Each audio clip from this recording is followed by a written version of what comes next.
ऐसा टाइम जहां लोगों का सरवाइव करना ही लाइफ का सबसे बड़ा गोल है। बाकी ट्राइब्स अभी भी रॉ मीट खा रहे हैं और जंगली घास को चबा रहे हैं। वहां मैं अपनी ट्राइब को फ्रेश सूप पीना और रोस्टेड मीट खाना सिखाता हूँ। इसके बाद हम फ्लफी राइस भी खाते हैं और ऐसे वेपन्स यूज करते हैं जो अपने टाइम से सेंचुरीज आगे के हैं। ये सब पॉसिबल होता है क्योंकि मैं एडवांस्ड स्पेशल फोर्सेज नॉलेज को इस एंशिएंट ईरा में लेकर आता हूँ। मेरी प्रीवियस लाइफ में मैं एक एलीट स्पेशल फोर्सेज ऑपरेटिव था, कोड नेम काय, जिस पर बॉर्डर के पास क्रिमिनल्स को चेस करते वक्त मैं एक क्लिफ से गिर गया था। फिर जब मैं दोबारा आंखें खोलता हूँ तो अपने सामने कई वुमेन को देखता हूँ जो मेरे पास में खड़ी होती हैं, लेकिन उसी वक्त मेरे पैर में शार्प पेन फील होता है जो मेरी अटेंशन खींच लेता है। जिस पर सालों का सर्वाइवल नॉलेज यूज करके मैं जल्दी से घाव को डिटरमिन करता हूँ जो एक स्नेक बाइट है। फिर मैं पास पड़ी स्टोन ब्लेड उठाता हूँ, घाव को स्लाइस करता हूँ और एक गर्म ब्रांच को उस पर प्रेस करता हूँ। एक दर्दनाक चीख के बाद मैं वहीं पर गिर जाता हूँ, इस उम्मीद में कि हाई टेम्परेचर मेरे वेनम को डिस्ट्रॉय कर दे। इसके बाद सर्वाइवल के लिए पूरी रात फाइट करने के बाद मैं एक वुमन के हाथ से मीट का एक पीस लेता हूँ और उसे फिनिश करने के बाद इशारों में उससे एक और मांगता हूँ, जिस पर ऑब्वियस आंसर नो होता है। इस छोटी सी ट्राइब में सिर्फ लोग ही हैं और डेली फूड लिमिटेड रहता है। अब विंटर आने वाला है इसलिए उन्हें खाना स्टॉक भी करना होता है। खाना पहले अडल्ट वर्कर्स के पास जाता है, जिस पर मुझे अपना खाना खुद ढूंढना पड़ता है। दिन ब दिन मौसम ठंडा होता जा रहा है और मुझे विंटर के लिए फूड स्टोर करने का कोई तरीका ढूंढना होता है। मुझे पता लगता है कि सबसे इजी मीट अभी फिश ही है। पास में ही फिश कलेक्ट करने की अपॉर्चुनिटी होती है, लेकिन ये ट्राइब फिश नहीं खाती, इसलिए उनके पास फिशिंग टूल्स ही नहीं होते। जिस पर मैं कुछ वाइन्स गैदर करता हूँ और फिश पकड़ने के लिए बास्केट बनाना शुरू करता हूँ। जल्द ही मैं केव एंट्रेंस पर वाइन्स का बड़ा बंडल लेकर लौटता हूँ और बास्केट क्राफ्ट करना शुरू करता हूँ। कई बच्चे आसपास इकट्ठे होकर क्यूरियोसिटी से मुझे देखते हैं। पास ही कुछ वुमेन धूप में घास सुखा रही होती हैं। तभी अचानक दूर से एक चीख हवा को चीरती है। चीफ थने और दो और लोग रन करते हुए आते हैं। हर एक के हाथ में मैसिव एक होता है। उसी टाइम एक टेरर बीक जो मीटर से भी ज्यादा लंबा था चीफ के पीछे चार्ज कर रहा था। मैंने तुरंत चिल्लाकर कहा, एग्स को फेंको, लेकिन कोई समझा नहीं। थाइन एग छोड़ने से मना कर देता है और टेरर बीक थेन को छोड़ने से मना कर देता है। कुछ ही मोमेंट्स में बर्ड पास पहुंच जाता है, एक खतरनाक स्ट्राइक, और थैन वहीं ऑन द स्पॉट निकल जाता है। बाकी दो आदमी ये देखकर तुरंत अपने एग्स फेंक देते हैं और जंगल की तरफ भागते हैं। ट्रीज पर चढ़कर सेफ हो जाते हैं। मेरे पास खड़े बच्चों ने इतना टेरिफाइंग सीन कभी नहीं देखा था। वो पैनिक में चिल्लाने लगते हैं। टेरर बीक अपना टारगेट खोकर वापस घूमता है और केव के पास बच्चों की तरफ चार्ज कर देता है। ये देखते ही मैं जल्दी से बच्चों को केव के अंदर ले जाता हूँ। अंदर की महिलाएं तेजी से एक बड़ा सा राउंड स्टोन रोल करके एंट्रेंस ब्लॉक कर देती हैं। टेरर बीक अंदर नहीं जा पाता तो वापस थेन की बॉडी की तरफ मुड़ता है और उसे खाना शुरू कर देता है। मैं एक डिसीजन लेता हूँ, इस बर्ड को मरना होगा। इसने ह्यूमन फ्लैश टेस्ट कर लिया है और ट्राइब की लोकेशन जान चुका है, वरना ट्राइब को कभी पीस नहीं मिलेगा। लेकिन मेरे पास वेपन्स नहीं है, डायरेक्ट फाइट इम्पॉसिबल है। फिर मेरी नजर बर्ड की लॉन्ग पावरफुल लेग्स पर जाती है। मेरी आंखें लाइट अप हो जाती हैं। मैं तुरंत प्रिपरेशन शुरू करता हूँ। पहले मैं 2 फिस्ट साइज्ड स्टोन्स ढूंढता हूँ। मैं अपनी वेस्ट पर लिपटी स्नेक स्किन निकालता हूँ और हर एंड पर एक स्टोन टाई कर देता हूँ। इस मेकशिफ्ट बोला के कंप्लीट होते ही मैं केव एंट्रेंस के एक गैप से बाहर स्लिप हो जाता हूँ। अंदर के लोग शॉक्ड हो जाते हैं। वो मुझे वापस पुल करना चाहते हैं, लेकिन उन्हें डर है कि टेरर बीक फिर अट्रैक्ट हो जाएगा। वो बस अंदर से एंजाइटी में देखते रह जाते हैं। मैं बुश में क्वाइटली छुपता हूँ, थोड़ा लो रह के आगे बढ़ता हूँ। मैं टेरर बीक से लगभग 5 से 600 मीटर दूर रुकता हूँ। बर्ड अभी भी अपना मील एंजॉय कर रहा था, अनअवेयर कि वो अब मेरा प्रे बन चुका है। मैं स्लोली खड़ा होता हूँ, स्नेक स्किन रोप के मिडिल को ग्रिप करके बोला को रैपिडली स्पिन करता हूँ। दोनों स्टोन्स बाहर जाते हैं और रोप को टाइट कर देते हैं। टेरर बीक मूवमेंट सेंस करता है, वो सिर उठाता है, स्क्रीम करता है और सीधा मेरी तरफ चार्ज कर देता है। वो क्लोजर और क्लोजर आता जाता है। केव एंट्रेंस पर महिलाएं और बच्चे टेरर में चिल्लाने लगते हैं, लेकिन मैं बिल्कुल स्टिल रहता हूँ। जैसे ही टेरर बीक 30 मीटर पर पहुंचता है मैं पोला फेंक देता हूँ। स्पिनिंग वेपन हवा में उड़ता है। जैसे ही वो बर्ड की लॉन्ग लेग्स को कांटेक्ट करता है वो टाइट रैप हो जाता है। टेरर बीक जो पहले से 10 मीटर के अंदर था बैलेंस खो देता है और क्रैश डाउन हो जाता है। इसके छोटे विंग्स यूजलेसली फ्लैप करते हैं, वो स्टैंड नहीं कर पाता। केव ड्वेलर्स फ्रीज हो जाते हैं, डिसबिलीफ में उनके माउथ्स खुले रह जाते हैं। मैं तुरंत 2 बच्चों को कॉल करता हूँ कि बर्ड की नेक होल्ड डाउन करें। मैं एक बड़ा स्टोन उठाता हूँ और जोर से स्मैश कर देता हूँ। टेरर बीक के हेड से ब्लड स्प्रे हो जाता है, उसका बॉडी वायलेंट स्ट्रगल करना बंद करता है और फिर पूरी तरह स्टिल हो जाता है। दोनों बच्चे मुझे और वाली आंखों से देखते हैं। मैं स्नेक स्किन को बर्ड की लेग से अनटाई करता हूँ, उसे फिर से अपनी वेस्ट पर रैप कर लेता हूँ और दोनों बॉयज को सिग्नल करता हूँ कि मेरे साथ मिलकर टेरर बीक को केव तक ट्रैक करें। अब वो बॉयज पूरी तरह ओबीडियंट है, बिल्कुल डिवोटेड फॉलोअर्स की तरह। हम तीनों मिलकर उस मैसिव बर्ड को उसकी लेग्स पकड़कर केव की तरफ खींचते हैं। जब केव डिवेलर्स देखते हैं कि 3 लोग इतना इनॉर्मस किल लेकर आ रहे हैं तो वो अंदर नहीं रह पाते। वो एक्साइटेडली हाउल करते हैं, बोल्डर को साइड में पुश करते हैं और हेल्प करने बाहर भागते हैं। डिस्टेंस में वो 2 एडल्ट मैन जो ट्रीज पर चढ़े थे अब नीचे उतरते हैं। वो पूरा हंट देख लेते हैं। मैंने अकेले टेरर बीक को डाउन किया था। वो डीपली इंप्रेस्ड हो जाते हैं। ये पहली बार है जब उनकी ट्राइब ने इतना बड़ा कैप्चर किया है। केव पर वापस आकर मैं विमेन को बताता हूँ कि फेदर्स मेरे लिए सेव करें, बाकी वो हैंडल कर सकती हैं। डेंजर पास होने के बाद मैं अपना बास्केट वीव करना कंटिन्यू करता हूँ। लगभग 1 आवर बाद 2 वोवन बास्केट्स कंप्लीट हो जाते हैं। मैं उन्हें कुछ टेरर बियर्ड से फिल करता हूँ और स्ट्रीम की तरफ निकल पड़ता हूँ। एक वुमन मुझे अकेले स्ट्रीम जाते देख फॉलो करती है। उसे लगता है मैं केपेबल हूँ और वो मुझ पर नजर रखना चाहती है। जो 2 बॉयज अभी अभी मेरी लॉयल्टी प्लेज कर चुके थे वो मुझे एक और स्ट्रेंज कंट्रैप्शन कैरी करते देख लेते हैं और तुरंत मेरे पीछे दौड़ पड़ते हैं। हम चारों जल्दी स्ट्रीम तक पहुंच जाते हैं। मैं बैंक पर खड़ा होकर केयरफुली ऑब्जर्व करता हूँ। जो मैं देखता हूँ उससे मेरा हार्ट रेस करने लगता है। बस कुछ मिनट्स में मैं कई बार बिग फिश को स्मॉल फिश खाते हुए देखता हूँ। इस स्ट्रीम में कार्निवोरस फिश है, लेकिन मानना पड़ेगा इकोसिस्टम यहाँ प्रिस्टीन है। वाटर इतना क्लियर है कि बॉटम तक दिख जाता है और फिश हर जगह है। मैं एक अच्छा स्पॉट चूज करता हूँ, बास्केट से जुड़ी ग्रास रोप ग्रिप करता हूँ और उसे पानी में लोअर कर देता हूँ। मीट की सेंट तेजी से फैल जाती है। 20 मीटर के अंदर की फिश एजिटेटेड हो जाती है, तेजी से बास्केट की तरफ स्विम करती है और अंदर डाइव करके इनर्ट्स के लिए फाइट करने लगती है। मैं बास्केट को झटके से पानी से बाहर यंग कर लेता हूँ। जो फिश एस्केप कर गई वो अलग, लेकिन 4 बड़ी फिश अंदर रह जाती हैं और स्ट्रीम की बाकी फिश भी भागती नहीं है। वो नीचे स्वॉर्म कर रही हैं स्क्रैप्स के लिए। लिए अभी भी फाइट कर रही हैं। ये बिल्कुल पार्क में क्यूआई को फीड करने जैसा फील होता है। दो बच्चे और वो एडल्ट वुमन अमेज्ड रह जाते हैं। उस स्ट्रेंज चीज को पानी में डालकर ऊपर खींचने से वो ये लेगलेस क्रीचर्स पकड़ सकते हैं, लेकिन उन्हें अभी भी समझ नहीं आता क्यों। मैं चारों फिश को ग्राउंड पर डंप करता हूँ, केयरफुली क्लीन करता हूँ, एक पीस सुशीमी का कट करके खा लेता हूँ। मुझे रॉ फिश डिवोर करते देख उन्हें तुरंत समझ आ जाता है कि ये फूड है। वो मुझे मिमिक करते हैं, पीस काट कर अपने माउथ में डाल लेते हैं। वुमन की आंखें इंस्टेंटली लाइट अप हो जाती हैं। उसे रियलाइज होता है कि ये एक न्यू फूड सोर्स है। वो एक्साइटेडली चैटर करती है और जेस्चर्स से कहती है कि मैं उसे फिश पकड़ना सिखाऊं, लेकिन मैं उसे ये काम नहीं करने देता। मैं उसे और एक बच्चे को फिश क्लीन करने के लिए असाइन करता हूँ, जबकि दूसरा बच्चा ग्रास से क्लीन्ड फिश को एक स्टिक पर स्ट्रिंग करके ट्राइब तक कैरी करने के लिए तैयार करता है। मैं फिश पकड़ना कंटिन्यू करता हूँ। अब सारी फिश एक साथ गैदर हो रही हैं। मैं बस बैंक पर क्राउच करके बास्केट से स्कूप करता रहता हूँ। ईच स्कूप के साथ अच्छा हॉल आता रहता है। हम चारों पूरा आफ्टरनून काम करते रहते हैं। एंड तक हम 200 से ज्यादा फिश पकड़ लेते हैं, जिसमें लार्जेस्ट करीब 10 पाउंड की होती है। 3 लोग इतना सारा वापस कैरी नहीं कर सकते, जिस पर हम एक चाइल्ड को और हेल्पर्स बुलाने भेजते हैं। फाइनली ग्रुप मिलकर ग्रैंड प्रोसेशन में अपनी कैच को केव की तरफ हॉल करता है। तब तक गैदरिंग और हंटिंग पार्टीज भी वापस आ चुकी होती है। प्रॉपर टूल्स ना होने की वजह से एडल्ट्स सिर्फ स्मॉल गेम ही पकड़ पाते हैं, जैसे रैबिट्स, वाइल्ड चिकन्स और ऐसे ही। फिर चिल्ड्रन फिश उठाकर आते हैं, प्राउडली हाउलिंग करते हुए, और एडल्ट्स को अपनी कैच दिखाते हैं। चीफ की डेथ की वजह से एडल्ट्स का मूड डाउन था, लेकिन जब वे मेरा हॉल देखते हैं तो इंस्टेंटली चीयर अप हो जाते हैं। फेन की ट्रेजेडी जल्दी ही पीछे छूट जाती है। आज की हार्वेस्ट सोर्ट करने के बाद सारे ट्राइब मेंबर्स केव के बाहर गैदर होते हैं। एंट्रेंस के सामने क्लियरिंग में लकड़ियों का बड़ा स्टैक लगाया जाता है। फेन का बॉडी उसके ऊपर रखा होता है। एक ओल्ड मैन जिसके हेड पर 2 रैम हॉर्न्स होते हैं फायर लाइट करता है। रोरिक फ्लेम्स जल्दी ही चीफ के बॉडी को कंज्यूम कर लेती है। फायर लाइट हर फेस पर डांस करती है। चिल्ड्रन रोस्टिंग मीट की स्मेल फील करते हैं और सलाइवा स्वॉलो करते रहते हैं। उन्हें कोई सैडनेस फील नहीं होती। एडल्ट्स अब न्यू फूड सोर्स मिलने से काम रहते हैं। इसी मौके पर मैं ट्राइब को ऑब्जर्व करता हूँ। ट्राइब में अभी टोटल 52 मेंबर्स होते हैं। 8 एडल्ट मैन, 15 एडल्ट वुमेन और बाकी अलग अलग एज के चिल्ड्रन होते हैं। जिस ओल्ड मैन ने फायर लाइट किया होता है वही ट्राइब का एल्डर है। ओल्डेस्ट होने की वजह से सब उसे ट्राइब का सबसे वाइज पर्सन मानते हैं। थॉ इसका शायद उसे सेकंड प्लेस से सेटल करना पड़े, क्योंकि मैं धीरे धीरे सबके हार्ट्स में उसकी जगह ले रहा हूँ। मैन ऐसा भी होता है जिसके 6 फिंगर्स होते हैं और वो वुडन क्लब यूज करना प्रेफर करता है। लाइकली इनब्रीडिंग की वजह से वो थोड़ा सिंपल माइंडेड लगता है। 6 के पास ही फेदर होता है, जो फेदर नेकलेस पहनता है। वो क्लेवर दिखता है और 6 की तरह वुडन क्लब प्रेफर करता है। फेदर के पीछे स्टोन होता है, जो बोन नेकलेस पहनता है और स्टोन्स को वेपन्स की तरह यूज करता है। थोड़ी डिस्टेंस पर एक 15 ईयर ओल्ड यूथ खड़ा होता है, जिसके सिर्फ एक ईयर होता है और लेफ्ट चीक पर 4 स्कार्स होते हैं। उसका वेपन स्ट्रेट लेग बोन से बना स्पीयर होता है। स्कार के पास 17 ईयर ओल्ड फैंग होता है। उसका फादर 2 जनरेशन पहले चीफ था। उसके weapons 2 foot long sabre tooth tiger fangs होते हैं। फिर ऑक्स होता है, ट्राइब का सबसे टॉल और पावरफुली बिल्ट। उसका वेपन सिंपल और ब्रूटल होता है, सिर्फ एक लेग बोन। फाइनली फ्लिंट होता है, जो केन के सहारे चलता है। वो अब गैदरिंग ग्रुप को फॉलो करता है, पाथ फाइंडिंग और वॉच ड्यूटी संभालता है। उसे स्टोन टूल्स शार्पन करना बहुत पसंद है। कहते हैं मरने से पहले स्टोन प्लेट ग्राइंड करना उसका बिगेस्ट ड्रीम है। ओवरऑल सारे मेन में स्कार, फैंग और ऑक्स ट्राइब की टॉप फाइटिंग पावर रिप्रेजेंट करते हैं। चीफ को बर्न करने के बाद डार्कनेस फॉल हो जाती है। एल्डरहॉर्न की लीड में सब केव के अंदर फूड डिवाइड करने जाते हैं, क्योंकि किसी ने पहले कभी फिश नहीं खाई होती, आज एक्सेप्शन बनाया जाता है। फूड डिस्ट्रीब्यूट करने की जिम्मेदारी मैं लेता हूँ। मैं एक प्री रोस्टेड फिश उठाता हूँ और बोन्स निकालकर खाने का तरीका डेमोस्ट्रेट करता हूँ। सब मुझे मिमिक करते हैं और रेलिश के साथ खाते हैं। शायद पहली बार पेट भरकर खाने की वजह से सब और ज्यादा हैप्पी हो जाते हैं। कुछ लोग खाते खाते डांस भी करने लगते हैं। ये सीन मुझे अचानक होम जैसा फील कराता है। मैं साइलेंटली वाउ करता हूँ कि ट्राइब को बेटर लाइफ की तरफ लीड करूंगा। सबके खाने के बाद एल्डरहॉर्न एक चार्ट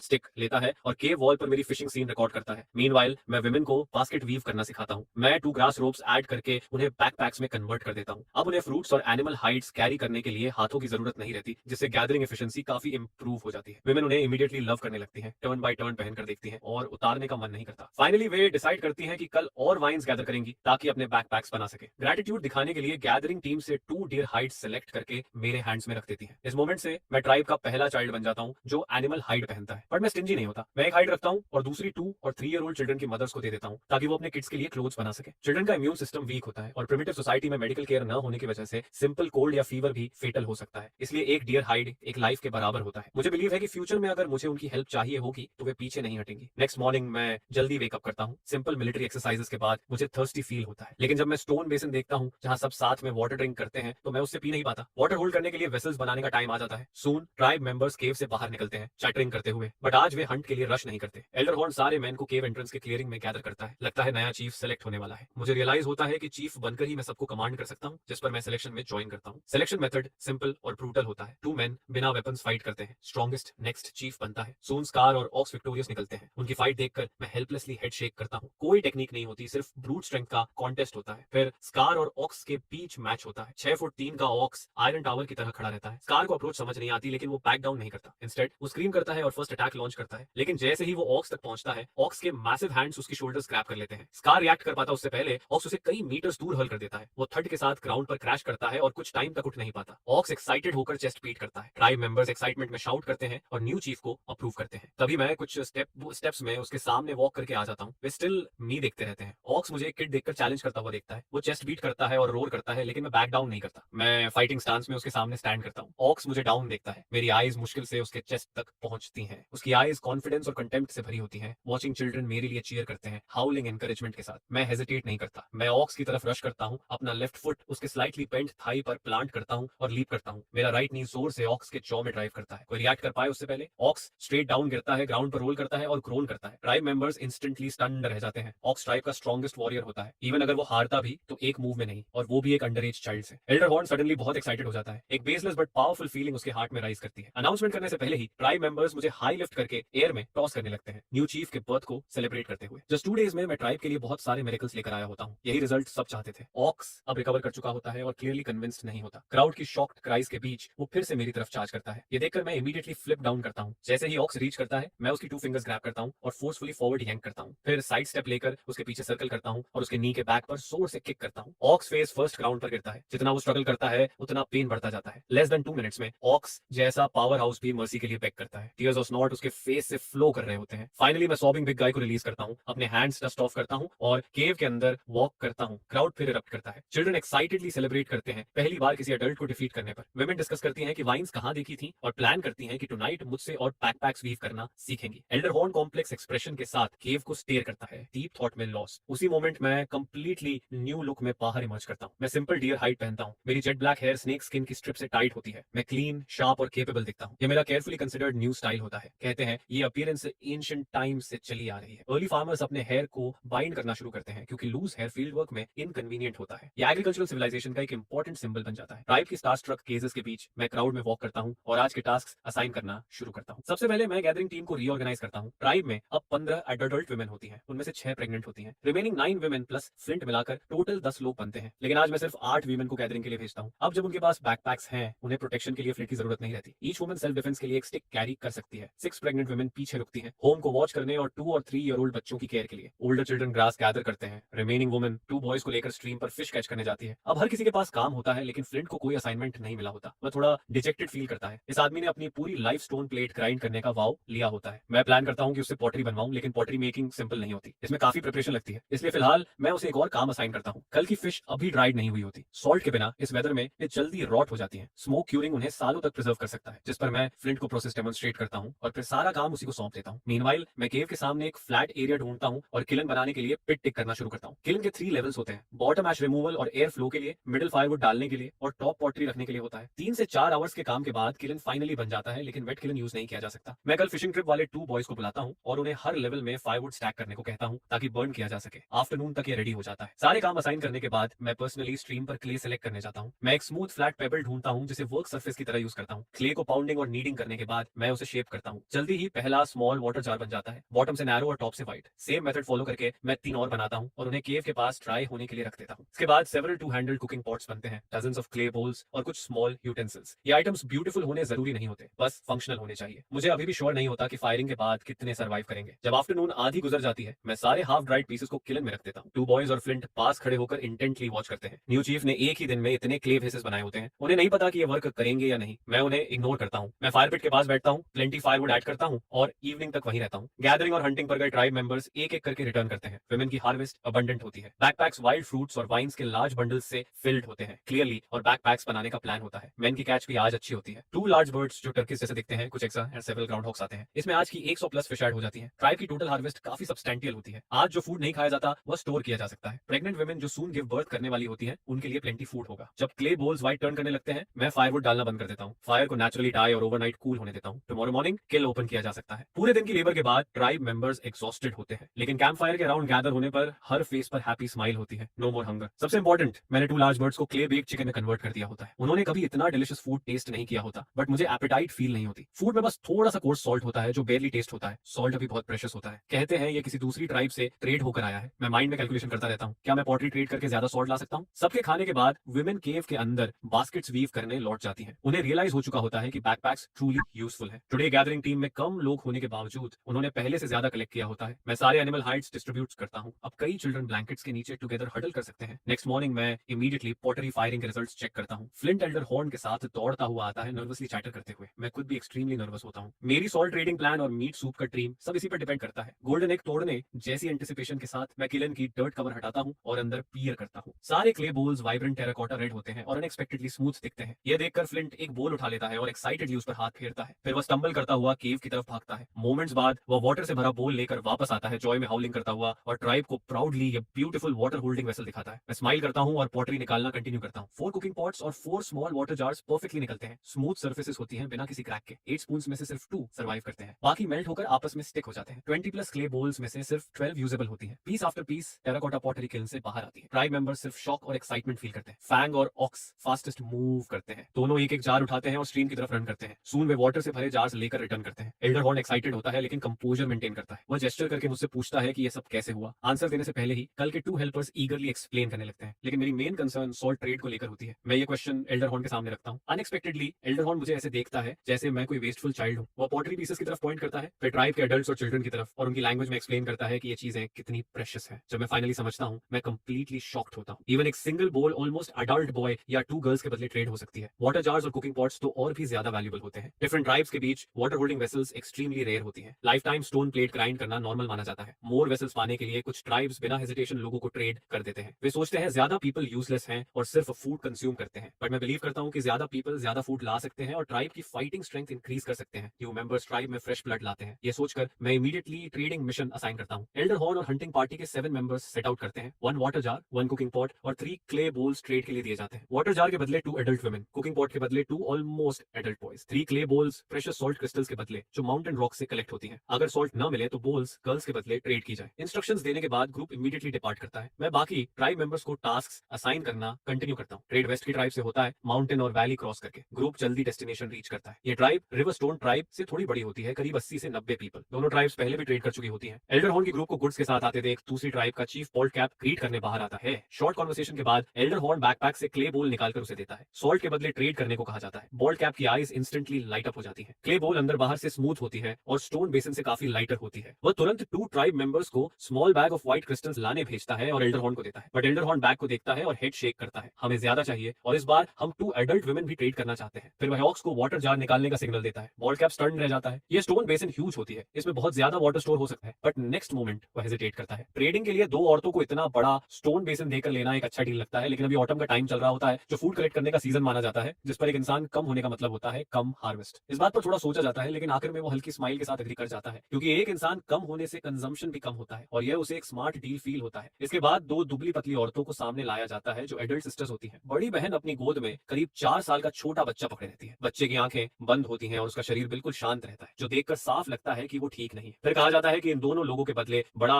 स्टोन बेसिन मिलेगा और बच्चे को साथ में दे दिया जाएगा। यह सुनकर बाल्ट कैप हल्के से हाथ हिलाता है, जैसे जल्दी में उन्हें आगे बढ़ने का इशारा कर रहा हूं, जिस पर एल्डर हॉर्न उन दोनों कमजोर औरतों को देखता है लेकिन कुछ नहीं कहता। इसके बाद वो स्टोन से कहता है कि बैकपैक से कुकिंग पॉट और बाकी क्ले बोल्स निकालो। फिर वो बोलता है कि अगर चाहिए तो ट्रेड कर सकते हो। चीफ बॉल्ट कैप पहले ही बड़ा जार ले चुका होता है। अब जब वो छोटा वाला देखता है तो उसे पसंद तो आता है, लेकिन वो इशारे से मना कर देता है। ये देखकर एल्डर हॉर्न को मेरे सुबह दिए गए इंस्ट्रक्शंस याद आते हैं, जिस पर वो वहीं पर डेमोन्स्ट्रेशन शुरू करता है। वो क्ले पॉट में मीट सूप बनाना शुरू करता है। थोड़ी ही देर में पॉट से एक अच्छी खुशबू फैलने लगती है, जिसे फील करते ही बाकी ट्राइब मेंबर्स का ध्यान उधर चला जाता है। उन्हें समझ आता है कि मीट इस तरह भी खाया जा सकता है, जिस पर चीफ बॉल्ट कैप जल्दी से एल्डर हॉर्न के हाथ से क्ले बोल लेता है। बोल में सूप और मीट के टुकड़े होते हैं। वो थोड़ा हेजिटेट करते हुए एक सिप लेता है और उसी पल उसका रिएक्शन बदल जाता है। सूप का टेस्ट उसे काफी अच्छा लगता है। ऊपर हल्की ऑयल की लेयर होती है और मीट सॉफ्ट और जूसी होता है, जिसे खाते ही उसका पूरा बॉडी अच्छा फील करता है। इसके बाद उसके मन में साफ हो जाता है कि ट्रेड करना सही रहेगा। अब बॉल्ट कैप ज्यादा ओपन हो जाता है। वो लोगों को सौंप देता है और अपने लोगों से नमक से भरा एक पैक मंगवाता है, जो ऑक्स का पूरा पैक भर देता है। यह देखकर एल्डर हॉर्न संतोष में सिर हिलाता है। इसके बाद ग्रुप वापसी के सफर पर निकल पड़ता है। वो 7 लोगों के साथ आए थे और अब 9 नए लोगों के साथ लौटते हैं, यानी कुल 16 लोग। ये रिजल्ट एक पूरे दिन की हंटिंग से भी बेहतर होता है। ग्रुप जल्दी चलते हुए शाम के आसपास रिवर स्टोन ट्राइब पहुंचता है, लेकिन जैसे ही नए आए लोग केव एंट्रेंस की क्लियरिंग में पहुंचते हैं, सब हैरान रह जाते हैं, क्योंकि केव एंट्रेंस पर 4 वाटर जार्स, 4 पॉट्स और पोल्स का एक बड़ा स्टैक रखा होता है, जो फ्लिंट ने उसी दिन बनाया होता है। फ्लिंट पॉटरी को देखते हुए हल्की मुस्कान के साथ खड़ा रहता है। ये उसके लिए एक बहुत खास दिन होता है। क्लियरिंग के दूसरे हिस्से में कई बड़ी फिश सूखने के लिए टंगी होती हैं। पास खड़ी औरतें इसे देखकर खुश नजर आती हैं। ये सब फूड है और अब वो खुद भी इसे इकट्ठा कर सकती हैं। ये सब देखकर नए आए एडल्ट्स और बच्चे खास तौर पर हैरान होते हैं। जहां एक स्टोन बेसिन के बदले 2 एडल्ट्स मिल सकते हैं, वहीं इस ट्राइब के पास इतने सारे बर्तन और फूड होता है। उन्हें लगता है कि इस ट्राइब में आना सही फैसला रहा। इसके बाद एल्डर हॉर्न लोगों को मेरे पास लाता है। 8 लोग और एक बच्चा। मैं सबको ध्यान से देखता हूँ। सब काफी कमजोर दिखते हैं, लेकिन ट्राइब के पास फूड की कोई कमी नहीं होती। एक विंटर में उनकी हालत बेहतर हो सकती है। फिर मैं उस औरत के सामने रुकता हूँ जो बच्चे को पकड़े रहती है। बच्चा शांत रहता है और उसका चेहरा गर्म लगता है। मैं उसके माथे को टच करता हूँ, जो काफी गर्म होता है। यह फील करते ही मैं उन्हें केव के अंदर ले जाता हूँ। सबसे पहले मैं एक एनिमल हाइड लाकर माँ और बच्चे को उसमें रैप करता हूँ और फायर पिट के पास बैठाता हूँ, ताकि वो वार्म परफॉर्म हो सके। इस दौरान मैं सोचता रहता हूँ कि बिना मेडिसिन के फीवर कैसे कम किया जाए। तब मुझे एक तरीका याद आता है, स्क्रैपिंग थेरेपी। ये सोचते ही मैं तैयारी शुरू करता हूँ। पहले क्लियर फिश सूप को आग पर रखता हूँ, फिर स्क्रैपिंग के लिए एक स्मूथ पोन ढूंढता हूँ। टेराबग की पीक का छोटा हिस्सा इसके लिए ठीक रहता है। औरत को समझ नहीं आता कि मैं क्या कर रहा हूँ। वो घबराई हुई होती है क्योंकि उसका बच्चा पहले से कमजोर होता है। उसकी आंखों में आंसू आ जाते हैं। तब मैं उसके पास जाकर इशारे से समझाता हूँ कि मैं बच्चे की मदद करना चाहता हूँ। वो शब्द नहीं समझती, लेकिन मेरे व्यवहार से उसे भरोसा होता है। थोड़ी हिचक के बाद वो बच्चा मुझे दे देती है। मैं बोन के टुकड़े से बच्चे की स्किन पर हल्के स्क्रैप मार्क्स बनाता हूँ। बच्चा थोड़ी परेशानी में हिलता है, लेकिन कुछ देर बाद शांत हो जाता है। फिर मैं उसे वापस उसकी माँ को दे देता हूँ। इसके बाद मैं फिश सूप का बोल भरकर स्पून से बच्चे को पिलाता हूँ। बच्चा टेस्ट करते ही धीरे धीरे पीने लगता है। ये देखकर मुझे थोड़ी राहत मिलती है। अगर वो खा पा रहा है तो उम्मीद बाकी रहती है। कुछ समय बाद अगर फीवर कम हो जाए तो बच्चा सेफ रह सकता है। ये सोचकर औरत थोड़ी रिलैक्स करती है। उसे नहीं पता कि मैंने क्या किया, लेकिन यह समझ जाती है कि मैंने नुकसान नहीं पहुंचाया। जैसे ही वो रिलैक्स करती है, उसे अपनी भूख महसूस होती है। वो सूप की तरफ देखती है। ये देखकर मैं तुरंत उसके लिए भी फिश सूप का बोल निकाल देता हूँ। फिर मैं बच्चे को एनिमल हाइड में अच्छे से लपेट कर कुछ देर खुद संभालता हूँ। इस वक्त मेरे दिमाग में कई चिंताएं चलती हैं। यहाँ एक मामूली बीमारी भी खतरा बन सकती है। खाने की प्रॉब्लम तो अभी के लिए सॉल्व हो जाती है, लेकिन कपड़ों का सवाल अभी बाकी रहता है। ज्यादा हाइड्स इकट्ठा करने के लिए बड़े जानवर हंट करने पड़ेंगे, लेकिन अभी के वेपन्स उसके लिए सही नहीं है। आगे के हंट्स में मुझे खुद जाना होगा और बेटर वेपन्स के लिए मटेरियल ढूंढना होगा। कम से कम ट्रैप्स बनाना जरूरी होगा। मैं मन ही मन तय करता हूँ कि विंटर आने से पहले सबके पास कपड़े होंगे। सबके खाने के बाद बच्चा पसीने में भीगा हुआ जागता है। मैं उसे वापस उसकी माँ को दे देता हूँ। फिर मैं उसके बालों को बांधकर एक सिंपल सा टॉप नॉट बनाता हूँ और उसे एक नाम देता हूँ, स्प्राउट। ये देखकर औरत बहुत खुश होती है। नया ट्राइब चीफ न सिर्फ उसके बच्चे की मदद करता है, बल्कि उसे बाकी लोगों जैसा मानता है। इससे साफ होता है कि उन्हें एक्सेप्ट कर लिया गया है। इसके बाद मैं अपना इक्विपमेंट बनाना शुरू करता हूँ। मैं एक सीधी लकड़ी चुनता हूँ और टेरे की लेग बोन से बना स्पीयर पॉइंट उसके सिरे पर लगाता हूँ। इस तरह एक सिंपल बोन स्पीयर तैयार होता है। फिर मैं टेरा बीक के कुछ टुकड़े लेकर उन्हें ग्राइंड करता हूँ और एक छोटा नाइफ बनाता हूँ। बाकी मटेरियल मैं फ्लिंट को दे देता हूँ ताकि वो भी अपना वेपन बना सके। फिलहाल इक्विपमेंट बस यही दो चीजें होती है। अगली सुबह जब ट्राइब मेंबर्स जागते हैं तो मैं नए टास्क असाइन करता हूँ। फ्लिंट पॉटरी बनाता रहता है ताकि हर किसी के पास बोल हो सके। एडल्ट वुमेन दो टीम्स में बंट जाती हैं, एक वाइल्ड फ्रूट्स कलेक्ट करने के लिए और दूसरी फिश पकड़ने के लिए। बाकी बच्चे पास रहकर हेल्प करते हैं। हंट को मैं खुद लीड करता हूँ। हंटिंग पार्टी में मेरे साथ चर्प और स्किप और नए आए ब्रदर्स रीड और ब्रुक होते हैं। कुल मिलाकर 11 लोग बनते हैं। सूरज निकलते ही हम फॉरेस्ट की तरफ बढ़ते हैं। फॉरेस्ट में पहुंचते ही हंटिंग पार्टी फैल जाती है। हर अडल्ट अलग अलग हंट करता है। मैं अपने 4 यंग फॉलोअर्स को साथ रखता हूँ जो बैकपैक्स और ग्रास रोप कैरी करते हैं। इस फॉरेस्ट के ज्यादातर ट्रीज पर नट्स होते हैं। पेड़ काफी ऊंचे और मोटे होते हैं जिनके साथ मैं कुछ नहीं कर पाता। जमीन पर नट्स बिखरे रहते हैं। दूर कुछ बड़े बर्ड्स जमीन पर फूड ढूंढते दिखते हैं, लेकिन इस रूट पर मैं सिर्फ ऑब्जर्व करता हूँ। मैं किसी एनिमल पर अटैक नहीं करता क्योंकि एक अच्छे हंटर के लिए पहले एरिया को समझना जरूरी होता है। कुछ देर बाद मुझे वाइल्ड बोर के ट्रैक्स मिलते हैं। फुटप्रिंट्स देखकर लगता है कि ये ग्रुप में होते हैं और उनकी गहराई देखकर वेट काफी ज्यादा फील होता है। मैं सावधानी से उसी डायरेक्शन में आगे बढ़ता हूँ। आखिरकार जब मैं एक रिज पार करता हूँ तो मेरी आंखें चमक उठती हैं। सामने वैली में एक साफ स्ट्रीम बहती दिखती है। वेस्ट की तरफ डेंस रीड्स होते हैं और वहाँ कई थंडर बार्स पानी पीते नजर आते हैं, जो साफ दिखाता है कि ये एक पूरा फैमिली ग्रुप है। मैन मेल शायद करीब 1500 पाउंड का होता है। उसके पीछे 3 फीमेल और एक दर्जन से ज्यादा छोटे पिगलेट्स चलते हैं जो डोमेस्टिक पिग्स जितने साइज के होते हैं। ऐसे में सीधे चार्ज करना मतलब सीधा सुसाइड होता है, जिस पर मुझे ट्रैप सेट करने का प्लान बनाना पड़ता है। मैं क्वाइटली पीछे हटता हूँ, जमीन के काफी करीब रहते हुए फॉरेस्ट की तरफ वापस जाता हूँ। मेरे यंग फॉलोअर्स पूरी तरह टेरिफाइड होते हैं क्योंकि उन्होंने कभी इतना बड़ा प्रे नहीं देखा होता है। मैं उन पर बिल्कुल रिलाई नहीं करता और अकेले ही ट्रैप्स सेट करना शुरू करता हूँ। ग्रास रोप और बोर्ड ट्रैक्स का इस्तेमाल करके मैं कई फिगर 6 स्नेयर्स बनाता हूँ जिनका दूसरा सिरा सीधे बड़े ट्रीज से बांध देता हूँ। जैसे ही कोई हूफ उसमें फंसता है, स्नेयर अपने आप टाइट होने लगता है और जितना ज्यादा वो स्ट्रगल करता है उतना ही टाइट होता जाता है। सेफ्टी के लिए मैं बच्चों को ट्रीज पर चढ़ा देता हूँ। अब बस मुझे बोर हर्ट को वापस इसी डायरेक्शन में मोड़ना होता है। इसके बाद मैं क्वाइटली स्ट्रीम के दूसरी साइड घूमता हूँ, खुद को मड से कवर करता हूँ, 2 ब्रांचेस हाथ में उठाता हूँ और अचानक बुशेस के पीछे से जोर से चिल्लाते हुए बाहर कूदता हूँ। बोर हर्ट ने ऐसा क्रीचर पहले कभी नहीं देखा होता है जिस पर वो तुरंत फॉरेस्ट की तरफ भागते हैं। मैं पीछे से दौड़ते हुए चिल्लाता रहता हूँ। थोड़ी ही देर में आगे से एगनाइज्ड स्क्वील सुनाई देने लगती है। जब मैं ट्रैप एरिया तक पहुंचता हूँ तो लीड मेल और एक एडल्ट फीमेल जमीन पर गिरे होते हैं। ग्रास रोप ज्यादा देर तक होल्ड नहीं कर पाएगा। ये देखकर मैं केयरफुली बोन स्पीयर लेकर आगे बढ़ता हूँ। परफेक्ट टाइमिंग के साथ मैं उसका मुंह खुला देखते ही स्पीयर को पूरी ताकत से अंदर थ्रस्ट करता हूँ। शार्प बोन स्पीयर सीधे उसकी गर्दन के पीछे तक पियर्स कर जाता है और ब्लड ऐसे स्प्रे करता है जैसे फ्री बह रहा हो। कुछ ही मोमेंट्स में 1500 पाउंड का पीस कोलैप्स कर जाता है और उसका बॉडी कभी कभी ट्विच करता रहता है। तब जाकर मैं एक लंबी राहत की सांस लेता हूँ, लेकिन इसके तुरंत बाद एक प्रॉब्लम सामने आती है। 5 बच्चे इस मैसिव बोर को वापस कैसे लेकर जाएंगे? पास में स्ट्रगल कर रहे एसए को देखकर मेरी आंखें अचानक चमक उठती हैं। सबसे पहले मैं एसए को ग्रास रोप से एक ट्री के साथ सिक्योर करता हूँ, फिर बाइटिंग रोकने के लिए उसका मुंह बांध देता हूँ। इसके बाद मैं 2 रोप्स उसके दोनों फ्रंट लेग से बांधता हूँ। आखिर में मेल बार की रोप को एसए के बॉडी से टाई कर देता हूँ। सब कुछ रेडी होने के बाद मैं एसए के स्नाउट को खींचते हुए आगे बढ़ता हूँ। चर्प और स्किप दोनों एसए के एक फ्रंट लेग पकड़कर साइड से चलते हैं। रीड और ब्रुक पीछे सिक्योरिटी के लिए स्टिक्स लेकर चलते हैं। हम डेंस फॉरेस्ट के अंदर चलते रहते हैं और आखिर में डिस्टेंस में ट्राइब की केव दिखने लगती है। बाहर ब्रश साफ कर रहा एक यंग ट्राइब मेंबर हमें सबसे पहले देख लेता है और जोर से आवाज लगाता है, जिससे पूरी ट्राइब अलर्ट हो जाती है। जल्दी ही सब लोग बाहर निकल आते हैं, लेकिन कोई भी पास आने की हिम्मत नहीं करता क्योंकि उन्होंने इतना बड़ा प्रे पहले कभी नहीं देखा होता है। मैं फ्लिंट को बुलाता हूँ और उसे वाटर जार और सॉल्ट रेडी करने को कहता हूँ। फ्लिंट जार लाता है जिस पर मैं जमीन में एक पिट खोदता हूँ और जार को उसमें रख देता हूँ ताकि उसका माउथ थोड़ा सा ग्राउंड के ऊपर रहे। इसके बाद सब लोग एसए को जार के पास पकड़ते हैं। मैं अपना नाइफ उसकी गर्दन में प्लंज करता हूँ। ब्लड बिना वेस्ट हुए सीधे जार में फ्लो करता है और थोड़ी ही देर में जार ब्रिम तक भर जाता है। फिर मैं उसमें सॉल्ट वाटर डालकर अच्छे से स्टर करता हूँ। कुछ समय में यह रात के सूप के लिए टेस्टी ब्लड पुडिंग बन जाएगा। थंडरबार की हाइट से बूट्स या बैग्स बनाए जा सकते हैं और ये दोनों बोर्ड्स काफी मटेरियल देंगे। हाइट के नीचे व्हाइट लार्ड की लेयर होती है जो 4 फिंगर्स थिक होती है, जिसे मैं जल्द ही फायर पर रेंडर करता हूँ। लंग्स को छोड़कर बाकी सब एडिबल होता है और बड़े बोन्स को भी निकाल लिया जाता है ताकि उन्हें ग्राइंड करके वेपन्स बनाए जा सके। पूरा आफ्टरनून इन करीब 2000 पाउंड के पोर्स को प्रोसेस करने में निकल जाता है। काम बहुत एक्सॉस्टिंग होता है लेकिन रिजल्ट काफी रिवॉर्डिंग फील होता है। स्मोकिंग रैक्स हर साइज के मीट चंक से भर जाते हैं। एक जार में कुक्ड ब्लड पुडिंग होता है और 3 जार्स प्योर व्हाइट लार्ड से प्रिम होते हैं। बच्चे क्रिस्पी पोर्क क्रैकलिंग्स उठाकर हंसते रहते हैं और लिटिल स्प्राउट भी फीस्ट एंजॉय करता है। शाम को जब फ्लिंट किलन खोलकर पॉटरी निकालता है, उसी वक्त मेन वर्क ग्रुप्स अपने पूरे दिन के काम से वापस लौटते हैं। फिशिंग टीम कई 100 फिश लेकर आती है। हंटिंग टीम भी अच्छा परफॉर्म करती है। 3 फेजेंट्स, 2 बड़े स्नेक्स, दर्जन भर बर्ड एग्स, 1 दर्जन ग्राउंड स्क्विरल्स और नट्स की एक बास्केट लेकर। इससे भी ज्यादा सरप्राइजिंग बात यह होती है कि आज मेपल गैदरिंग टीम लीड करती है और एक नया फूड सोर्स डिस्कवर करती है, एक बहुत ही स्वीट ट्री रूट। जब उसे काटा जाता है तो बाहर की स्किन के अंदर एम्बर कलर की नेचुरल शुगर दिखती है। अगर इन्हें ज्यादा कलेक्ट किया जाए तो व्हाइट शुगर रिफाइन की जा सकती है। मैं खासतौर पर इस डिस्कवरी के लिए उस यंग वुमन की प्रेज करता हूँ। डिनर के टाइम सब लोग बहुत एंजॉय करते हैं, लेकिन इसी दौरान एल्डर हॉर्न का एक्सप्रेशन डार्क हो जाता है। उसके हाथ में रेड स्पाइन से भरी थॉर्नी वाइन होती है और वो मेपल के पीछे भागते हुए उसे पार पार स्ट्राइक करता है। ओरिजिनल ओनर की मेमोरी से मुझे पता होता है कि ये वाइन ट्राइब का डिसिप्लिनरी टूल होता है जिसे सिर्फ सीरियस ऑफेंस पर यूज किया जाता है। ये देखकर मैं तुरंत बीच में इंटरवीन करता हूँ, एंग्री एल्डर को रोकता हूँ और पूछता हूँ कि वो उसे प्यूनिश क्यों कर रहा है। एल्डर बताता है कि ये रूट्स थर्न ट्री का बैट होती है और जो भी इन्हें खाता है उसे वही ट्री खा जाता है। ये सुनते ही मैं सबको रूट्स खाना तुरंत स्टॉप करने को कहता हूँ। ऐसा इसलिए नहीं कि मैं एल्डर की बात पर पूरी तरह बिलीव करता हूँ, बल्कि इसलिए कि मुझे डर होता है कि ये रूट्स पॉइजनस या एडिक्टिव हो सकती हैं। इस इंसिडेंट की वजह से मैं पूरी रात अलर्ट रहता हूँ और अपने बॉडी में किसी भी चेंज को केयरफुली मॉनिटर करता हूँ। लकी कुछ भी नहीं होता। सुबह डे लाइट आने पर लोग बाहर निकलते हैं और मैं दिन के काम ऑर्गेनाइज करना शुरू करता हूँ। सब कुछ नॉर्मली चलता है, बस एक चेंज होता है। स्प्राउट और उसकी माँ फिशिंग टीम के साथ जाते हैं और मैं 4 यंगर बॉयज को गैदरिंग टीम के साथ ले जाता हूँ। मेरा एम उस थॉर्न ट्री को इन्वेस्टिगेट करना होता है जिसका मेंशन एल्डर हॉर्न ने किया था। ट्री की लोकेशन केव के पीछे पहाड़ के अंदर गहराई में होती है। इस माउंटेन पर टॉल ट्रीज कम होते हैं लेकिन श्रब्स बहुत डेंस होते हैं और फ्रूट ट्रीज काफी होते हैं। रास्ते में मुझे एक एक्साइटिंग डिस्कवरी होती है, वही चिली पेपर्स जिनकी मुझे काफी टाइम से तलाश थी। ब्राइट रेड पैच श्रब्स के बीच छिपा होता है। ट्राइब मेंबर्स इन्हें नहीं खाते क्योंकि इनका बहुत स्पाइसी टेस्ट उन्हें लगता है कि ये एडिबल नहीं है। मैं तुरंत अपने 4 कंपेनियंस को इंस्ट्रक्शन देता हूँ कि आज सिर्फ चिली पेपर्स हार्वेस्ट करो। इसके बाद मैं गैदरिंग टीम के साथ आगे बढ़ता हूँ। एक रिच क्रॉस करने के बाद सामने एक बेसन दिखाई देता है। चारों तरफ ग्रीनिश टिंट वाली एनिमल बोन्स बिखरी होती हैं जो मास क्रेव जैसी लगती हैं। बेसन के सेंटर में करीब 7 मीटर ऊंचा एक स्ट्रेंज ट्री खड़ा होता है। उसकी रूट्स लगभग 500 मीटर के रेडियस में फैली होती हैं। सेंटर की तरफ जाते हुए रूट पल्प्स ज्यादा दिखाई देते हैं, जैसे एनिमल्स को ट्रंक की तरफ लूर करने के लिए डिजाइन किया गया हो। मेरी इंस्टिंक्ट्स साफ वार्न करती हैं कि ट्रंक के पास जाना ज्यादा डेंजर वाला है। फिर भी मैं क्लोजर जाने का फैसला करता हूँ, इस कॉन्फिडेंस के साथ कि जरूरत पड़ी तो एस्केप कर सकता हूँ। हर कदम पर मैं अपने बोन स्पीयर से जमीन प्रोब करता हुआ आगे बढ़ता हूँ। जैसे ही स्पीयर ट्री के कैनोपी के नीचे की एरिया को टच करता है, मेरी ट्रेनिंग इंस्टेंटली अलर्ट देती है, डेंजर क्लोज है। मैं तुरंत स्पीयर पीछे खींचता हूँ और उसी पाथ से रिट्रीट करता हूँ। उसी पल हवा में वुश की आवाज गूंजती है और दर्जन भर थॉर्न्स, हर एक करीब 1 मीटर लंबा, जमीन में सीधा आकर घुस जाता है, ठीक उसी जगह जहां स्पीयर ने टच किया था। हर थॉर्न करीब 1 सेंटीमीटर मोटा होता है और उसके टेल एंड पर पी साइज सफेद फ्लावर होता है। ये नेचुरल एरोस होते हैं। ये देखकर मेरा एक्साइटमेंट बढ़ जाता है और मेरे दिमाग में स्ट्रॉ बोर्ड से एरोस बोरो करने वाली स्टोरी फ्लैश हो जाती है। मैं अपनी वोवन बास्केट को टारगेट बनाता हूँ, उसमें एक लंबी रोप बांधता हूँ और उसे कैनोपी के नीचे फेंक देता हूँ। वुश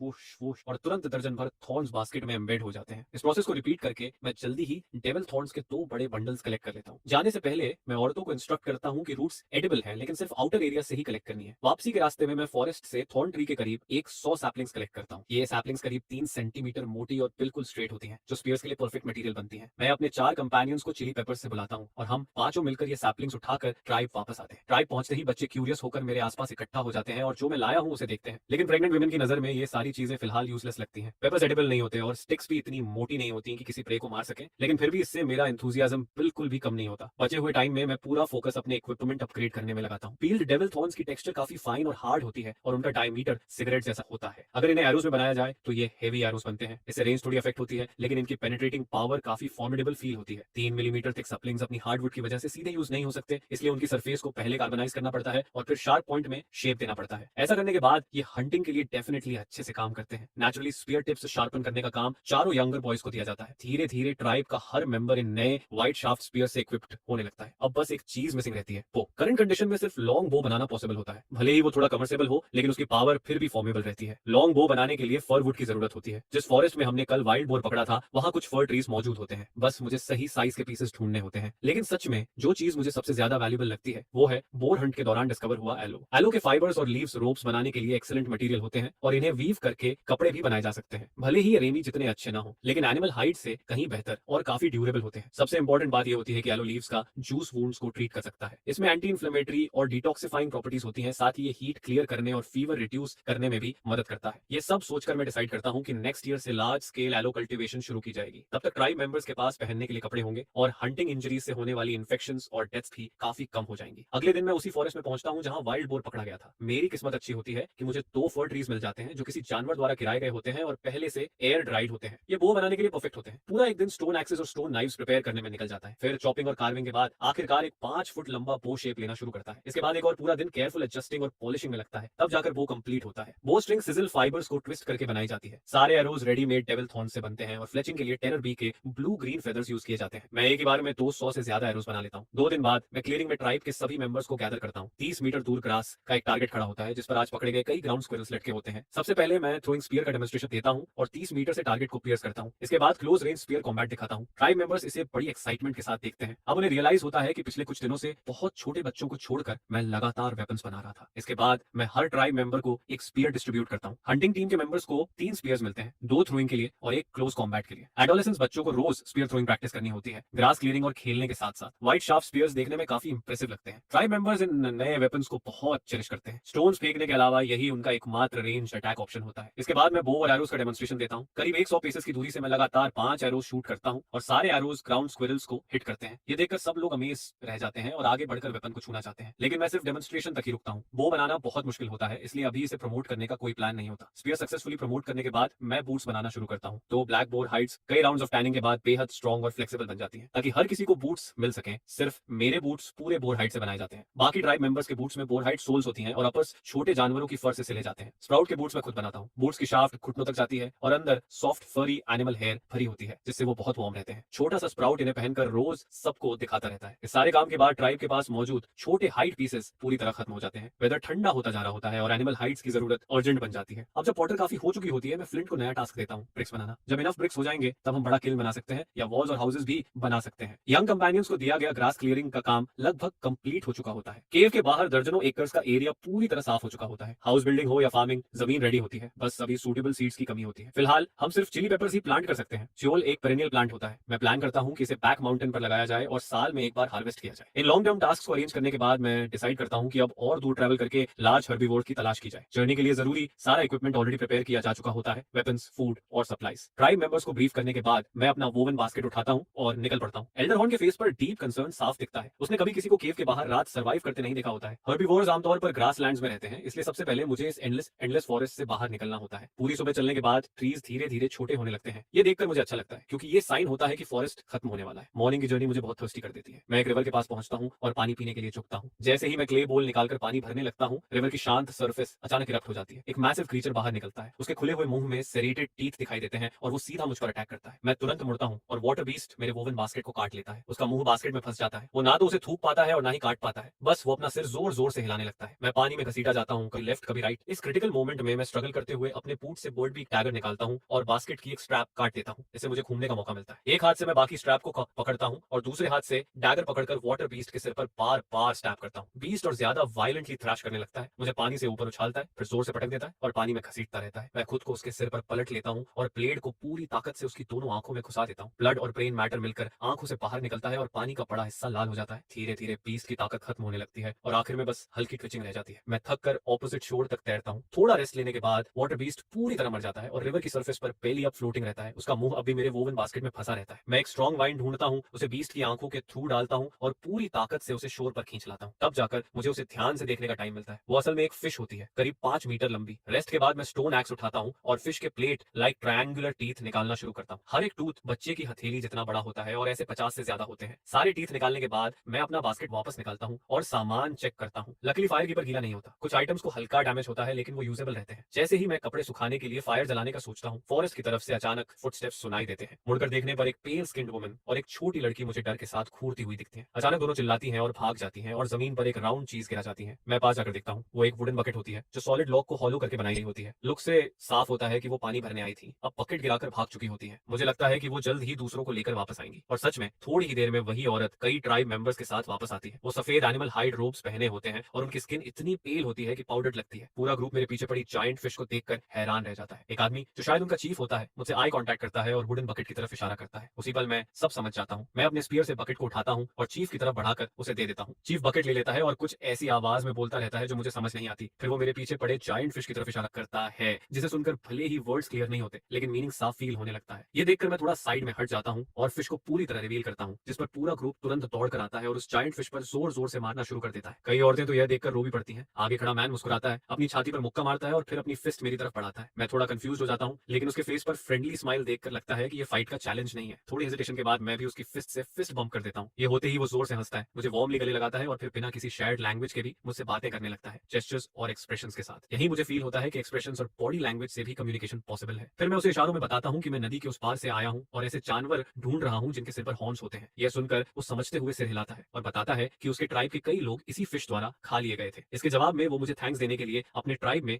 गेस्ट बनकर आने का इनवाइट देता है। इवनिंग पास आ रही होती है और दोनों ट्राइब्स ज्यादा दूर नहीं होते, जिस पर फ्यूचर में ट्रेड करने की पॉसिबिलिटी भी दिखती है। ये सोचकर मैं इन्विटेशन एक्सेप्ट कर लेता हूँ। फिर मैं इशारे से कहता हूँ कि वो फिश ले सकते हैं क्योंकि ये एडिबल है। ये सुनकर वो मैन हैरान हो जाता है, क्योंकि उनके एक्सपीरियंस में फिश इंसानों को खाती है, इंसान फिश को नहीं। फिर भी वो एग्री कर जाता है। फिश काफी बड़ी होती है, इसलिए उसे पीसेस में काट कर ही ले जाना पॉसिबल होता है। मैं अपना काम कंटिन्यू रखता हूँ। सिल्वर कलर की फिश स्किन करीब 4 मीटर लंबी और 3.5 मीटर चौड़ी होती है। वो स्मूथ इलास्टिक होती है और सबसे इंपॉर्टेंट बात, पूरी तरह वाटरप्रूफ होती है, जिस पर मैं डिसाइसिवली इसे अपने पास रख लेता हूँ। बाकी फिश मीट को क्लीन करके बड़े बड़े पीसेस में काट दिया जाता है ताकि कैरी किया जा सके। ट्राइब फॉरेस्ट के अंदर स्थित होता है। सिर्फ 10 मिनट चलने के बाद हम एक मैसिव ट्री हॉलो तक पहुंच जाते हैं। अंदर का स्पेस करीब 100 स्क्वायर मीटर का होता है। भले ही जगह छोटी हो, लेकिन उनकी जरूरतों के लिए काफी होती है, क्योंकि पॉपुलेशन बहुत कम होती है। टोटल सिर्फ 14 एडल्ट होते हैं और बच्चों को मिलाकर कुल 32 लोग। मैं इस ट्राइब को ट्री हॉलो ट्राइब कहता हूँ। उनकी पेल स्किन इसीलिए होती है क्योंकि उन्होंने पूरी जिंदगी इसी डार्क फॉरेस्ट में बिताई होती है। ट्राइब का एल्डर ईस्ट की तरफ इशारा करता है और बताता है कि शैडो फॉरेस्ट के उस पार क्लाउड्स जैसे पहाड़ खड़े हैं। उस माउंटेन पर ऐसे क्रीचर्स रहते हैं जिनके सिर पर 2 शार्प हॉर्न्स होते हैं। वो हवा की तरह तेज दौड़ते हैं और कोई भी उन्हें पकड़ नहीं पाता। उसकी डिस्क्रिप्शन सुनकर मैं गेस करता हूँ कि वो बड़े एंटीलोप्स जैसे जानवर होंगे। उनका पीछा करना बेकार होता, लेकिन ट्रैप्स पहले से सेट किए जा सकते हैं। इस मोमेंट पर मुझे खुद पर काफी कॉन्फिडेंस फील होता है। हालांकि टिम्बर और एल्डर बाग को मुझसे ज्यादा उम्मीद नहीं होती। एल्डर की बात खत्म होते ही टिम्बर मुझे अपने कपड़े ऑफर करता है। ये जाइंट हेयर्स की हाइट से बने होते हैं, जो आधे मीटर से भी लंबे क्रीचर्स होते हैं। ये हेयर्स फॉरेस्ट में मॉस और मशरूम्स खाते हैं और शैडो फॉरेस्ट में इनकी अबंडेंस होती है। ये सुनते ही मेरी आंखें चमक उठती हैं। हेयर्स बहुत यूजफुल क्रीचर्स होते हैं। रैट्स की तरह ये तेजी से ब्रीड करते हैं। अक्सर एक बार में 5 या उससे ज्यादा बच्चे पैदा करते हैं। यंग हेयर्स सिर्फ 4 महीने में मैच्योर हो जाते हैं और हर 2 महीने में फिर ब्रीड कर सकते हैं। अगर मैं 2 एडल्ट पेयर्स वापस ले जाकर डोमेस्टिकेट कर लूं तो 1 साल में ही सैकड़ों हो जाएंगे। तब पूरी ट्राइब को क्लोथिंग की कमी नहीं होगी और हेयर मीट एक इंपॉर्टेंट फूड सोर्स बन जाएगा। डिनर के बाद टिम्बर बताता है कि वो हंटिंग पर जा रहा है और मुझसे पूछता है कि क्या मैं ज्वाइन करना चाहता हूँ। मैं थोड़ी देर के लिए सरप्राइज होता हूँ, लेकिन हेयर्स नॉक्टर्नल एनिमल्स होते हैं, इसलिए नाइट हंटिंग बिल्कुल लॉजिकल लगती है और मैं अग्री कर जाता हूँ। डेस्टिनेशन पर पहुंचकर मैं हंट में पार्टिसिपेट नहीं करता, बल्कि साइड में छुपकर ऑब्जर्व करता हूँ कि वो हेयर्स कैसे पकड़ते हैं। टिम्बर अपने लोगों को मशरूम्स कलेक्ट करने को कहता है और उन्हें आयरन ओक ट्री के नीचे रख देता है। फिर पूरा ग्रुप पास में छुप जाता है। थोड़ी ही देर में एक मोटा सा हेयर कूदता हुआ आता है और आसपास अलर्ट होकर देखता है। कुछ भी सस्पिशियस न लगने पर वो मशरूम्स की तरफ धीरे धीरे बढ़ता है। उसी पल टिम्बर और बाकी लोग डेंस ट्विग्स वाली ब्रांचेस लेकर बाहर निकलते हैं। वो जल्दी से हेयर को इमोबिलाइज कर देते हैं और वुडन स्पाइक से उसे खत्म कर देते हैं। ये एनसर्कलमेंट हंटिंग होती है और वो हेयर को ऑलमोस्ट अलाइव पकड़ लेते हैं। ये देखकर मेरे मन में तुरंत ट्रेड का थॉट आता है। अगर ये मेरी हेल्प कर सके तो कितना अच्छा होगा। हम दूसरी जगह जाते हैं और फिर से मशरूम सेट करते हैं। इस बार मैं अपनी स्किल्स दिखाने का फैसला करता हूँ। मैं लॉन्ग बो निकालता हूँ और एक एरो रेडी करता हूँ। टिम्बर कंफ्यूज्ड होकर देखता है, उसे समझ नहीं आता कि ये क्या चीज है। तभी एक और हेयर कॉशियसली दिखाई देता है, जो अभी मशरूम से 10 मीटर दूर होता है। टिम्बर मुझे खींचकर इशारा करता है कि साथ में रश करें, लेकिन मैं उसे इग्नोर करता हूँ। इसके बजाय मैं बोर्ड ड्रॉ करता हूँ, एरो सेट करता हूँ और वो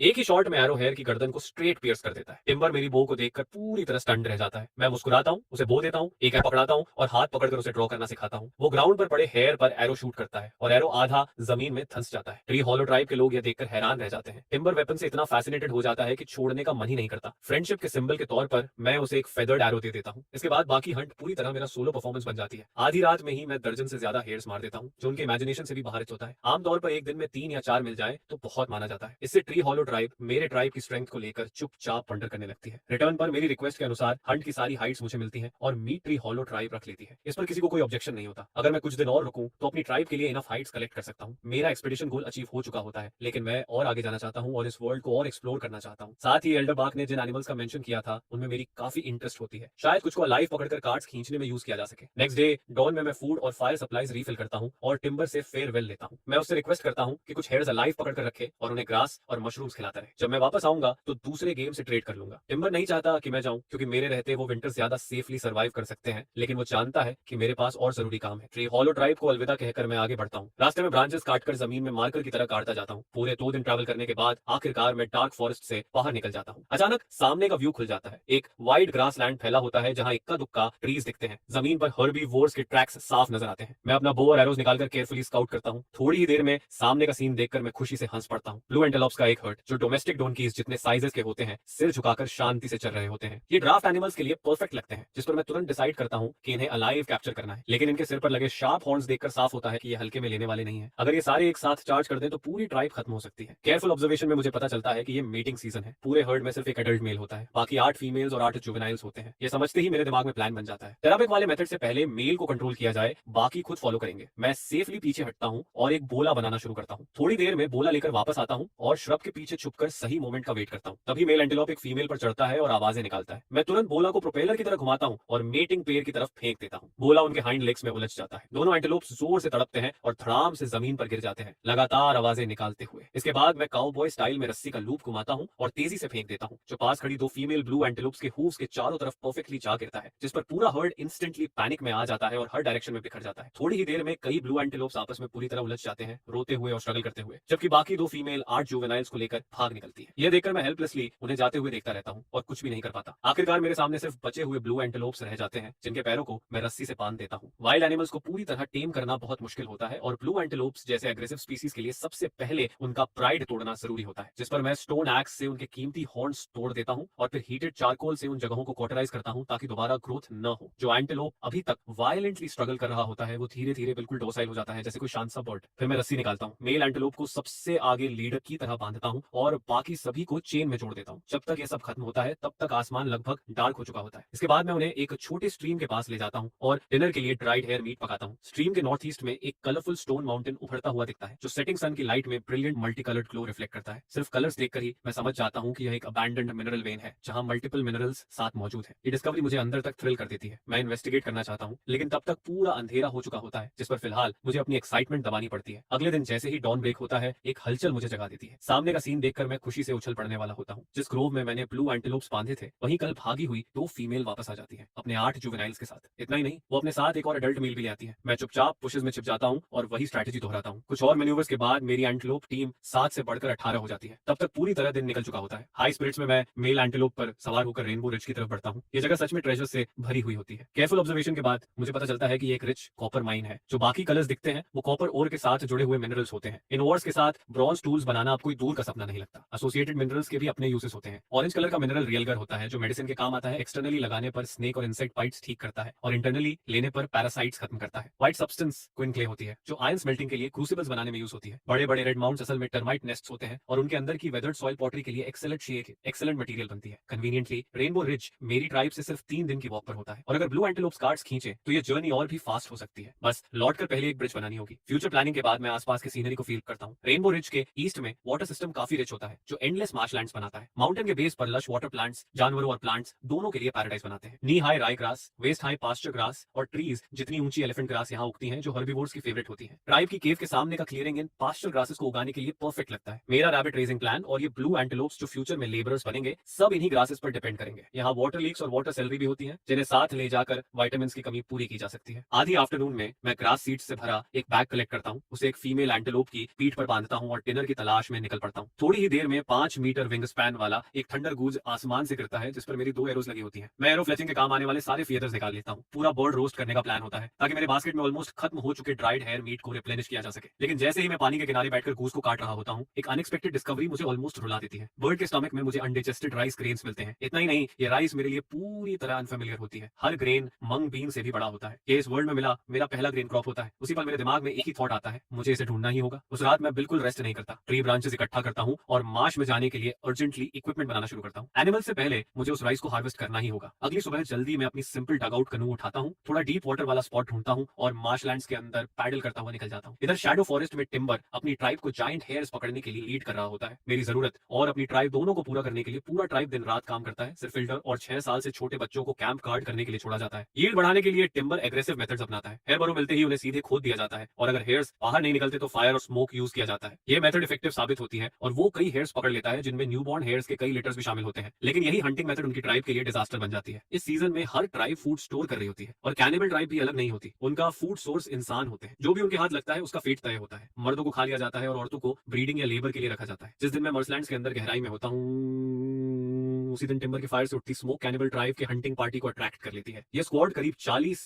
अडल्ट मेल्स की होती है। उनके हथियार स्टोन एक्सेस और वुडन स्पीयर्स होते हैं और 2 लीडर्स तो यंग मैमथ काव्स पर सवार होते हैं। उनके मुकाबले ट्री हॉलो ट्राइब, चाहे सारे मेन विमेन चिल्ड्रन जोड़ लो, फिर भी संख्या में बहुत कम होती है। ऐसे पावरफुल एनिमी को देखकर टिम्बर तुरंत रिट्रीट का ऑर्डर देता है। कैनिबल ट्राइब बिना रुके पीछा करती है, लेकिन टिम्बर टेरेन अच्छी तरह जानता है और मुश्किल रास्तों से भागता है जिस पर दुश्मन तुरंत पकड़ नहीं पाते। फिर भी कुछ लोग पीछे रह जाते हैं। मशरूम्स गैदर कर रही एक यंग गर्ल घबराहट में ट्री रूट से ठोकर खा जाती है। जैसे ही वो उठती है, एक फ्लाइंग एक्स उसकी पीठ में लग जाता है और तुरंत बाद पीछा कर रहे दुश्मन उसे स्पीयर से मार देते हैं। सैवेज कैनिबल्स हंसते हुए उसे घेर लेते हैं और उसका खून पीना शुरू कर देते हैं। टिम्बर के दांत गुस्से से पीसते हैं, लेकिन वो रुकता नहीं है। वो जानता है कि अगर पूरी ट्राइब भी लड़ जाए तो भी सिर्फ स्लॉटर ही होगा। उस लड़की की मौत आखिरकार दुश्मनों की रफ्तार थोड़ी स्लो कर देती है। टिम्बर वापस ट्राइब पहुंचता है और एल्डर बाग को सब बताता है। एनिमी बहुत स्ट्रांग होता है और माइग्रेशन ही एकमात्र ऑप्शन बचता है। एल्डर बाग फाइनल डिसीजन लेता है। टिम्बर ट्राइब को ईस्ट की तरफ शैडो फॉरेस्ट से होकर मुझे ढूंढने ले जाएगा। मेरे वेपन्स देखकर साफ होता है कि मेरी ट्राइब पावरफुल होगी। एल्डर बाग खुद पीछे रुकने का फैसला करता है ताकि दुश्मन को रोका जा सके, क्योंकि वो ज्यादा दूर चल भी नहीं सकता। टिम्बर अपने ग्रीफ को दबाता है, फर्मली नोट करता है और सबको जल्दी से सामान समेटने को कहता है। सच में उसके मन में डाउट होता है, मैं कहां हूं, जिंदा भी हूं या नहीं, उसे कुछ नहीं पता होता है। लेकिन अगर वो अभी नहीं निकले तो सिर्फ मौत इंतजार कर रही होती है। उसके पास कोई चॉइस नहीं बचती। थोड़ी ही देर में दुश्मन ट्राइब तक पहुंच जाते हैं। जनरेशन से बसा ट्री हॉलो आग के समंदर में बदल जाता है। एल्डर बाग आग में खड़ा होकर दुश्मनों को रोकने की कोशिश करता है ताकि बाकी लोगों को थोड़ा समय मिल सके। इस डिजास्टर के बाद 32 लोगों की ट्री हॉलो ट्राइब में सिर्फ 30 सर्वाइवर्स बचते हैं। ग्रुप बिना रुके ईस्ट की तरफ शैडो फॉरेस्ट के किनारे की ओर बढ़ता जाता है। टिम्बर को पहले ज्यादा उम्मीद नहीं होती, लेकिन रास्ते में जमीन में गड़े फ्रेशली कट ब्रांचेस देखकर उसकी होप तुरंत लौट आती है। सिर्फ 1.5 दिन में वो फॉरेस्ट के आउटर एज तक पहुंच जाते हैं। बाहर निकलते ही शाम हो चुकी होती है। सेटिंग सन के नीचे आसमान गहरा लाल दिखता है। ट्री हॉलो ट्राइब के लोग ये नजारा देखकर मेस्मराइज्ड हो जाते हैं, क्योंकि यह उनका पहली बार आउटसाइड वर्ल्ड देखना होता है। लेकिन टिम्बर की भौहें अब भी तनी रहती हैं। मार्कर्स यहीं खत्म हो जाते हैं और उसे नहीं पता कि आगे कहां ढूंढे। और तभी जब वो खुद को लॉस्ट फील कर रहा होता है, स्ट्रीम के पास आग के निशान उसे दिखाई देते हैं। जैसे ही वो थोड़ा आगे बढ़ता है, उसे सॉफ्ट कीचड़ में बहुत सारे एनिमल ट्रैक्स दिखते हैं, जिनमें मेरी अजीब फुटवेयर के क्लियर बूटप्रिंट्स भी होते हैं। यह देखकर टिम्बर राहत की एक लंबी सांस लेता है। उसे समझ आ जाता है कि मैं यहीं कहीं आसपास ही हूँ, जिस पर वो सभी ट्राइब मेंबर्स को यहीं रात के लिए कैंप लगाने को कह देता है। टिम्बर अपनी ट्राइब को डेस्परेट हालत में लेकर भाग रहा होता है और इधर मैं मार्श की गहराई में ध्यान से सर्च करता रहता हूँ। डेंस रीड्स के बीच राइस ढूंढना आसान नहीं होता, लेकिन तभी अचानक एक आइडिया दिमाग में चमकता है। वाटर बर्ड्स को यह राइस बहुत पसंद होती है, तो मुझे बस वहीं देखना है जहां वाटर बर्ड्स इकट्ठा होते हैं। ये सोचते ही मैं तुरंत एक्शन में आ जाता हूँ। डगआउट कनू चलाते हुए मैं वुडन स्टिक से पानी की सरफेस पर जोर जोर से मारता हूँ। अचानक पास के रीड बेड से पानी के बर्ड्स का एक झुंड तेज आवाज के साथ उड़ान भरता है। मैं तेजी से उसी डायरेक्शन में पैडल करता हूँ जहां से बर्ड्स उड़ते हैं। डिस्टेंस कम होते ही सामने एक छोटा सा एरिया दिखाई देता है जहां राइस के स्टॉक्स लगे होते हैं। मेरी आंखें खुशी से चमक उठती हैं, दिल के अंदर एक्साइटमेंट भर जाती है। यही वो वाइल्ड राइस होती है जिसे मैं ढूंढ रहा था। मैं और तेज पैडल करता हूँ और शैलो वेटलैंड की तरफ बढ़ता हूँ। लेकिन जैसे ही मेरी छोटी बोट अपने डेस्टिनेशन के करीब पहुंचती है, पीछे से अचानक इंसानों की आवाजें सुनाई देती हैं। आवाज की तरफ देखकर मैं देखता हूँ कि कुछ नेकेड प्रिमिटिव लोग पानी की सरफेस पर तैरते हुए ड्रिफ्टवुड पकड़े मेरी तरफ हाथ हिला रहे होते हैं और लगातार चिल्ला रहे होते हैं। उनके चेहरे पर अर्जेंसी साफ दिखती है। ये लोग इसी वेटलैंड में रहने वाली मार्श ट्राइब से होते हैं। इस ट्राइब की पॉपुलेशन करीब 50 के आसपास होती है। इस वक्त वो लोग विंटर के लिए फूड कलेक्ट कर रहे होते हैं, वाटर चेस्टनट्स। अचानक उन्हें एक इंसान दिखता है जो पानी पर तैरती एक अजीब चीज पर बैठा हुआ उस जगह की तरफ बढ़ रहा होता है जिसे उनके एल्डर फॉरबिडन डेथ जोन कहते हैं। गुडविल में मार्श ट्राइब की गैदरिंग टीम की लीडर विलो घबराकर मुझ पर चिल्लाती है ताकि मैं आगे न जाऊं। दुर्भाग्य से मैं उनकी लैंग्वेज समझ नहीं पाता और बस कंफ्यूज होकर उन्हें देखता रहता हूं। जब विलो देखती है कि मैं रिएक्ट नहीं कर रहा, तो वो तुरंत मेरी तरफ तैर कर आती है। जब तक मैं कुछ समझ पाता, विलो मेरी बोट के पास पहुंच चुकी होती है। वो उस रीड बेड की तरफ इशारा करती है जहां बहुत सारी राइस उग रही होती है और लगातार चिल्लाती रहती है। उसके फेस पर डर और एंग्जाइटी साफ दिखती है। ये देखकर मुझे समझ आता है कि वो कोई हार्म नहीं करना चाहती, जिस पर मैं थोड़ा रिलैक्स हो जाता हूँ। लेकिन उसके एक्सप्रेशन से साफ लगता है कि वो मुझे उस जगह के डेंजर के बारे में वार्न कर रही है। मैं इशारों में एक वाइल्ड बीस्ट की तरह एक्ट करता हूँ, जानवर की आवाज निकालता हूँ और फिर रीड बेड की तरफ इशारा करता हूँ। विलो सिर हिला देती है, फिर वो मेरी तरफ और फिर उस जगह की तरफ इशारा करती है। इसके बाद पानी की सरफेस पर हाथ रखकर धीरे नीचे जाने का जेस्चर करती है, जैसे बता रही हूँ कि वहां जाने पर मैं डूब जाऊंगा। मैं विलो की बात समझ जाता हूँ और उसकी काइंडनेस पर अंदर से थैंकफुल फील करता हूँ। लेकिन मैंने पूरी प्रिपरेशन कर रखी होती है, इसलिए अब पीछे हटने का कोई रीजन नहीं होता। मैं पैडल करता हुआ फर्मली रीड बेड की तरफ बढ़ता हूँ। विलो फिर से घबराकर चिल्लाती है, लेकिन अब वो पास नहीं आती। अगले ही पल वो और बाकी सब लोग हैरानी से देख रहे होते हैं। मैं अपने पैरों के नीचे 2 बोर्ड जैसी चीजें बांधता हूँ और हाथ में एक बड़ा स्क्वायर विकर शील्ड पकड़ लेता हूँ। बस इसी तरह मैं कामली फॉरबिडन डेथ जोन पर कदम रख देता हूँ और डूबता नहीं हूँ। यह सीन देखकर हर कोई शॉक्ड रह जाता है। उन्होंने कभी किसी इंसान को डेथ जोन पर चलते नहीं देखा होता। हालांकि बाहर से मैं काम दिखता हूँ, लेकिन असल में सिचुएशन उतनी ईजी नहीं होती। रीड्स के नीचे पूरी कीचड़ होती है, मड वॉकर्स उसमें धंसते हैं और हर कदम उठाने में बहुत ताकत लगती है। काफी स्ट्रगल के बाद मैं आखिरकार उस छोटे से राइस पैच तक पहुंच जाता हूँ। हर राइस प्लांट करीब 2 मीटर ऊंचा होता है और हर स्टॉक पर भरे हुए गोल्डन राइस ईयर्स लगे होते हैं। मैं पहले से तैयार किया हुआ हाइट सैक निकालता हूँ और तेजी से राइस स्ट्रिप करना शुरू करता हूँ। तब तक नहीं रुकता जब तक हर प्लांट खाली ना हो जाए। इसके बाद मैं 2 फुल बैग्स वाइल्ड राइस लेकर वापस अपनी पोर्ट तक आता हूँ। खुशी खुशी मैं होम पैडल करने और अपनी एग्रीकल्चरल इरा शुरू करने की तैयारी करता हूँ। लेकिन थोड़ी ही दूर जाने पर मार्श ट्राइब के लोग मुझे घेर लेते हैं। वो मेरी राफ्ट पर रखे भारी बैग्स को देखते हैं और हैरान होते होते हैं कि फिर भी ये चीज पानी पर तैर रही है। उनकी आंखों में एक्साइटमेंट आ जाती है। उन्हें समझ आ जाता है कि ये फ्लोटिंग थिंग सिर्फ इंसान ही नहीं बल्कि सामान भी ढो सकती है। कुछ क्लेवर लोग तुरंत इमेजिन करने लगते हैं कि इसी बोट से वाटर चेस्टनट्स कलेक्ट किए जा सकते हैं। मैं थोड़ी अनोयंस फील करता हूँ, लेकिन यह देखकर कि उनका इंटेंशन गलत नहीं है, मैं गुस्सा नहीं होता। विलो मेरी दबाई हुई इरिटेशन देख लेती है और तुरंत जेस्चर्स में पूछती है कि क्या मैं उन्हें यह बनाना सिखा सकता हूँ। मैं चारों तरफ पानी में खड़े लोगों को देखता हूँ जिनकी स्किन भीगी हुई और सूजी हुई होती है, और मुझे याद आता है कि इन्होंने मुझे पहले वार्न किया था। यह सोचकर मैं तुरंत अग्री कर जाता हूँ। मैं उन्हें ड्रिफ्टवुड लॉग्स एक लाइन में इकट्ठा करने का इशारा करता हूँ, फिर रीड्स इकट्ठा करके ग्रास रोप की तरह यूज करता हूँ और सारे लॉग्स को बांध देता हूँ। इसके बाद मैं विलो को ऊपर चढ़ने को कहता हूँ। जैसा सोचा था, राफ्ट पानी पर स्टेडी रहती है। विलो एक्साइटमेंट से चिल्लाने लगती है और बाकी ट्राइब मेंबर्स को बुलाती है, लेकिन ये राफ्ट सिर्फ 2 लोगों को ही संभाल पाती है, तीसरा बैठते ही पलट सकती है। जो लोग राफ्ट पर नहीं बैठ पाते वो विलो को देखकर थोड़ा जेलस फील करते हैं, लेकिन विलो बहुत खुश होती है क्योंकि उसे पता होता है कि ये मेथड सिंपल है और मटेरियल उनकी ट्राइब में आसानी से मिल जाता है। यह सोचकर वो ग्रेटिट्यूड के साथ मुझे इनवाइट करती है कि मैं मार्श ट्राइब आऊं, लेकिन मैं मना कर देता हूँ। मार्शलैंड के बाहर अभी भी ब्लू एंटलोप्स मेरा इंतजार कर रहे होते हैं। विलो इंसिस्ट नहीं करती। वो मुझे एक जितना बड़ा एक जायंट वाटर चेस्टनट देती है टोकन के तौर पर और कहती है कि फ्यूचर में अगर कभी प्रॉब्लम हो तो इसे लेकर उनकी ट्राइब के पास आ सकता हूँ। मैं मुस्कुराकर वाटर चेस्टनट एक्सेप्ट करता हूँ। बिना रेस्ट किए मैं राइस सीड्स के 2 बैग्स लेकर रेनबो रिज के नीचे ग्रास लैंड की तरफ निकल पड़ता हूँ। इस इमरजेंसी हार्वेस्ट में मुझे करीब 60 पाउंड ग्रेन मिल जाता है, लेकिन मैं एक दाना भी खाने का मन नहीं करता। बस इन्हें सेफली घर ले जाकर नेक्स्ट स्प्रिंग में प्लांट करना चाहता हूँ। लेकिन फार्मिंग करनी है तो टूल्स भी चाहिए, इसलिए मुझे और कॉपर और टिन और इकट्ठा करनी होगी ताकि वापस जाकर फार्मिंग टूल्स स्मेल कर सकूं। जिस शाम टिम्बर शैडो फॉरेस्ट से बाहर निकलता है उसी वक्त मैं रेनबो रिज के दूसरी तरफ छोटे ग्रासलैंड में बैठकर फैटी रोस्टेड बीवर खा रहा होता हूँ और बड़े बास्केट्स बुन रहा होता हूँ ताकि नेक्स्ट डे माइनिंग का काम किया जा सके। लेकिन रेनबो रिज के वेस्ट साइड पर टिम्बर की हालत बहुत खराब होती है। भागते वक्त वो फायर सप्लाईज नहीं ला पाए होते। पिछले 2 दिनों से उन्होंने बस ड्राइड मीट खाया होता है। रात में ठंड और भूख के कारण वो लोग एक दूसरे से सटकर सोते हैं। अगली सुबह डॉन होते ही मैं एनर्जी के साथ ब्लू एंटलोप्स को वेस्ट साइड की तरफ ले जाता हूँ। रेनबो रिज के वेस्टर्न बेस पर टिम्बर वाइल्ड फ्रूट्स बांट रहा होता है। तभी कुछ ट्राइब मेंबर्स एक्साइटेड होकर रिज की तरफ इशारा करते हैं और चिल्लाने लगते हैं। दूर उन्हें एक यंग मैन बैर स्टोन माउंटेन पर दिखता है जो 4 पैरों वाले जानवरों के ग्रुप को धीरे धीरे आगे ले जा रहा होता है। नीचे से आती आवाज सुनकर मैं भी स्ट्रीम की तरफ देखता हूँ और ट्री होलो ट्राइब को पहचान लेता हूँ। करीब 10 मिनट बाद टिम्बर ग्रुप को लेकर स्लोप चढ़ता हुआ मेरे पास आता है। उनकी हालत देखकर मेरी भौहें सिकुड़ जाती हैं। बच्चे तक साथ लाए होते हैं और सब गंदे होते हैं। मुझे दोबारा देखकर टिम्बर अंदर तक हिल जाता है। उसे पता था कि मैं हॉर्न एनिमल्स ढूंढने गया हूँ, लेकिन उसने कभी इमेजिन नहीं किया था कि मैं सच में उन्हें पकड़ लूंगा, वो भी अलाइव। यह काम तो मैमथ काउस पर सवार कैनिबल वॉरियर्स भी नहीं कर सकते। इस वक्त टिम्बर की नजर में मैं किसी डेटी से कम नहीं होता। मैं देखता हूँ कि हर किसी के हाथ में बस एक